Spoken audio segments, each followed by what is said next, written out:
Gender, जिसे हिंदी में लिंग कहते हैं। ये नाउन लेसन से लिया गया है। नाउन यानी संज्ञा। इससे पिछले वीडियो लेक्चर्स में हमने संज्ञा के बारे में जाना, नाउन के बारे में डिटेल में समझा है। हमने ये भी जाना कि नाउन कई प्रकार के होते हैं, जैसे proper noun, common noun, collective noun, material noun, abstract noun, और यहां तक कि हमने एक वीडियो लेक्चर में जेरेंड के बारे में भी समझा। जेरेंड, जिसे हिंदी में क्रियावाचक संज्ञा कहते हैं। आज हमारा फोकस है जेंडर्स पे।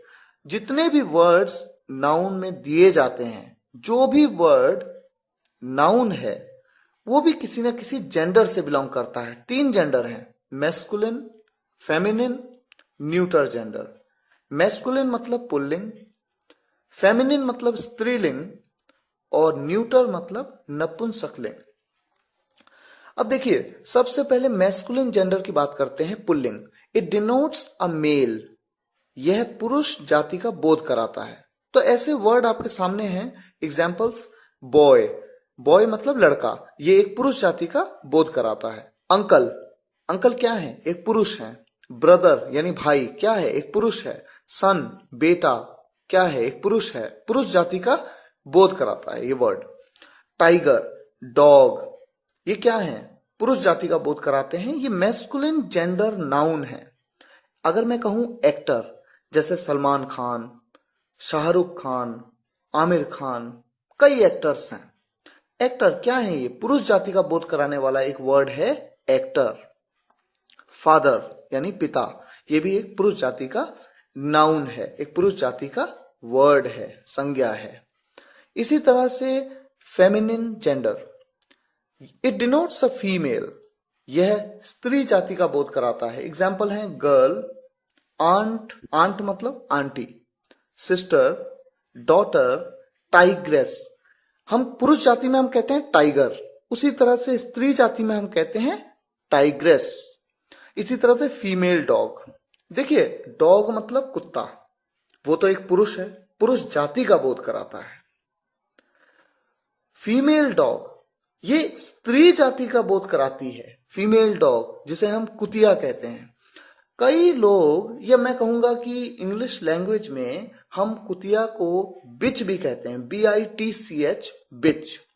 लेकिन देखिए, बिच का यूज जब आप करते हैं तो ये गाली की तरह लगता है, तो इसे थोड़ा सभ्य भाषा में फीमेल डॉग कहा जाता है।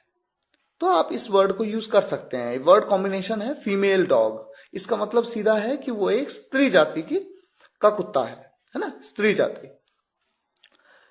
इसी तरह से देखिए, तीसरा जेंडर है न्यूटर जेंडर, जिसे हम कहते हैं नपुंसकलिंग।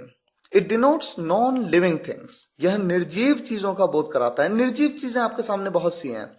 किसी भी निर्जीव चीज का नाम ले लीजिए, book, pen, mobile, laptop, chair, table, car, bike, etcetera. So many things as such. ये सभी न्यूटर जेंडर में आते हैं। अब देखिए, एक स्लाइड आपके सामने है जिसमें लिखा है अर्लियर। अर्लियर मतलब पहले। पहले क्या होता था? 3 अलग अलग जेंडर्स में माना जाता था, मैस्कुलिन, फेमिनिन, न्यूटर। बाद में इंग्लिश में कहा गया कि 2 ही जेंडर हैं, एक है कॉमन और एक है न्यूटर।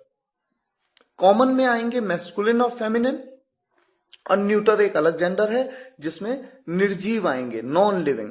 लिविंग के लिए कॉमन जेंडर, नॉन लिविंग के लिए न्यूटर जेंडर। पर कुल मिला के आपको कॉन्सेप्ट क्लियर होना चाहिए कि कोई भी वर्ड जो एक नाउन है, और नाउन क्या है ये बात आप अच्छी तरह से जानते हैं क्योंकि पिछले वीडियो लेक्चर्स में आपने डिटेल में समझा है। कोई भी वर्ड जो एक नाउन है वो 3 में से किसी एक जेंडर में होगा, या तो वो मैस्कुलिन जेंडर है, या फेमिनिन जेंडर है, या फिर वो न्यूटर जेंडर है।